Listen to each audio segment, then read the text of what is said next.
Judas, um instrumento de Deus para se cumprir o propósito de Jesus na terra.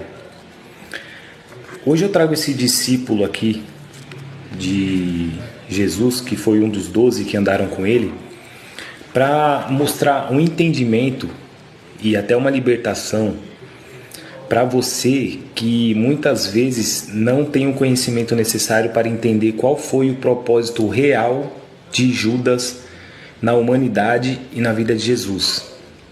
Por que eu digo isso? Porque muitas pessoas olham assim, essa história, vamos dizer, superficialmente. Por quê?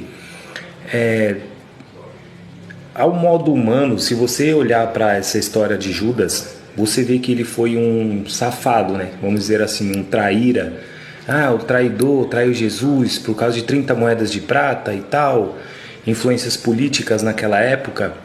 Mas se você olhar pelo modo espiritual, se você olhar pelo discernimento espiritual, ou se você procurar ter a visão de Cristo, vamos dizer assim, ele foi um personagem fundamental no propósito do Senhor. Por que eu digo isso? Porque quando eu era criança, adolescente, hoje em dia não fazem mais isso. Eu lembro que a gente fazia na época lá um boneco de pano, eu não sei se vocês são dessa época, e as pessoas, batia nele, dava madeirada, e chutava, e xingava, e cuspia, e não sei o que. Eu fazia aquilo ali, eu nem sabia o que eu estava fazendo. Só para vocês terem uma ideia, o tamanho e a ignorância da pessoa. Mas eu entendo por quê? Porque na maioria das vezes a gente olha com o olhar carnal, nós não sabemos o que fazemos. Por isso que a todo tempo nosso Pai ensina, que para perdoar, pois não sabem o que fazem. Essa foi a fala de Jesus na cruz. Porque o povo padece por falta de conhecimento. Quando você começa a observar esses tópicos, você consegue entender. E eu, chegando nessa data pascual, eu fiz uma reflexão sobre Judas, para que você entendesse o real papel dele na Bíblia, não dizendo que o que ele fez não é errado. Não é isso, foi errado o que ele fez. Mas eu digo aos olhos humanos. Isso foi errado aos olhos humanos. Mas se você olhar pelo lado espiritual, como Jesus Cristo reagiu àquilo, porque na ceia, quando ele está ali com os 12 discípulos ceando, ele diz: um de vocês essa noite irá me trair. Então, para você ver, Deus Todo-Poderoso já sabia o que ia acontecer, mas mesmo assim, ele não mudou quem ele era por causa de um traidor. Eu gostaria de reforçar isso em vocês. Muitas vezes na vida, o traidor, ele vem para te ajudar na sua história, na sua trajetória, te impulsionar no seu propósito. Que isso foi o que aconteceu com Jesus. Eu vou dar um exemplo aqui na vida pessoal, ou de um casamento de alguém. Você já viu aquela pessoa que é traída por um amigo? Um exemplo, você tem um amigo, a sua mulher vai e fica com aquele amigo.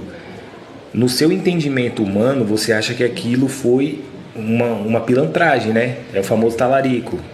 Nossa, que safado, que não sei o quê. Mas depois de um tempo, você vê que ele te ajudou. Se a mulher que é casada com você deu essa oportunidade, é porque ela não prestava e não era digna de estar com você. Você consegue entender o que eu estou dizendo? É mais ou menos isso. Aí aqui em Mateus 26, do 14 ao 16, diz assim: então um dos 12, chamado Judas Iscariotes, foi ter com os príncipes dos sacerdotes e disse: que me quereis dar, e eu vou-lhe entregarei. E eles lhe pesaram 30 moedas de prata. E desde então buscava oportunidades para o entregar. No caso, entregar a Jesus a eles, por causa de 30 moedas. Então, eu refletindo nisso, eu pensei, querendo ou não, Judas foi usado para cumprir o propósito de Jesus na terra. Por quê? Se ele não tivesse o traído, como que ele seria capturado? Como que ele seria morto na cruz, para que nós fôssemos salvos hoje? Como que ele pagaria esse preço? Era necessário que existisse um traidor. Para você ver que Deus usa quem Ele quer. Até aqueles que acham que estão nos prejudicando, estão nos ajudando. E essa é a visão que eu queria deixar para vocês hoje em relação a isso, para ver se eu tiro um pouco dessa ignorância das pessoas em relação a quem se diz ser nossos inimigos, né? Porque todas as coisas cooperam para o bem daqueles que amam a Deus e seguem segundo o seu propósito. Então, não se apegue a isso. Se você foi traído, se você foi enganado de alguma forma, solta esse sentimento, não segura isso, que isso faz mal apenas para você. O máximo que você deve pensar em relação a isso é 5 segundos. Conta até 5. 1, 2, 3, 4, 5. Solta. Foi pro seu bem. Lá na frente você vai ver, graças a Deus que aconteceu aquilo, porque hoje estou livre de algo que poderia ter sido pior se tivesse ficado na minha vida.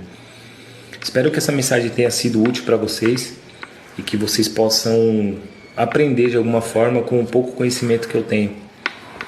Ok?